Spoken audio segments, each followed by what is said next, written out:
நெல்லை மாவட்டத்தில் பள்ளி வாகனங்களை ஆய்வு செய்தபோது பேருந்தின் அவசர கால கதவு திறக்காததால் மாவட்ட ஆட்சியர் அதிகாரிகளை கடிந்து கொண்டார். அந்த காட்சிகளை முதலில் பார்ப்போம்.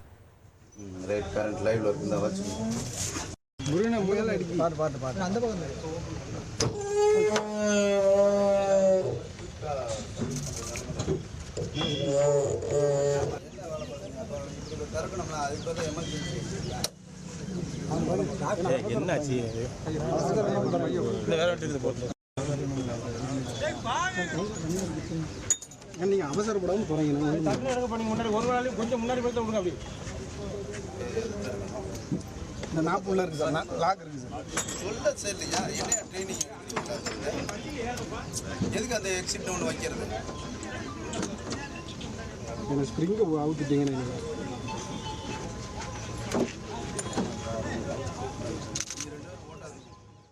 தொடர்ந்து தகவல்களை செய்தியாளர் ராமசுந்தரம் வழங்க கேட்போம். ராமசுந்தரம், வணக்கம். இந்த சம்பவத்தை தொடர்ந்து மாவட்ட ஆட்சியர் என்ன அறிவுறுத்தல்களை வழங்கியிருந்தாரு, என்ன நிலவரம்?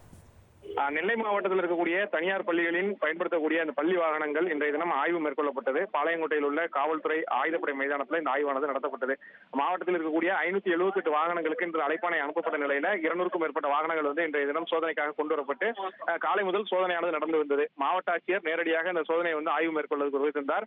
அப்போது ஒரு பள்ளி வாகனத்தில் திடீரென ஏறி அவசரகால கதவு, அந்த முதலுதவி சிகிச்சை பெட்டி, தீயணைப்பான் உள்ளிட்டவைகளை சோதனை மேற்கொண்டார். அவசரகால கதவை திறக்க சொல்லி செயல்முறை விளக்கம் காட்ட சொல்லி ஓட்டுநருக்கு அறிவுறுத்திய நிலையில அந்த முதல் வாகனம் மாவட்ட ஆட்சியர் ஏறிய முதல் வாகனத்தில் உள்ள அவசர வழி கதவும் திறக்க முயற்சித்த போது திறக்கவில்லை. இதனால் அங்கிருந்து அதிகாரிகளை அவர் கடிந்து கொண்டார். அவசர கதவு என்பது அவசரத்திற்கு பயன்படுத்தக்கூடியது, அதுவே திறக்கவில்லை என்றால் எப்படி சோதனை நடத்த முடியும் என்று கடிந்து கொண்ட நிலையில உடனடியாக அனைத்து வாகனங்களையும் சோதனை செய்து உடனடி அறிக்கை தர வேண்டும்.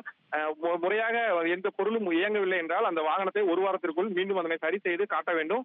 இன்று வராத வாகனங்கள் 10 நாட்களுக்குள்ள மீண்டும் அந்த வாகனங்களை ஆய்வுக்கு கொண்டு வந்து உரிய அறிக்கையை சமர்ப்பித்த பின்னரே வாகனத்தை பயன்படுத்த வேண்டும் என்ற உத்தரவு பிறப்பித்து சென்றிருக்கிறார். தொடர்ந்து அந்த இருக்கக்கூடிய அனைத்து வாகனங்களின் அவசர கதவுகள், தீயணைப்பான், ரிவர்ஸ் கேமரா உள்ளிட்டவைகள் சோதனை செய்யக்கூடிய பணியானது நடந்து வருகிறது.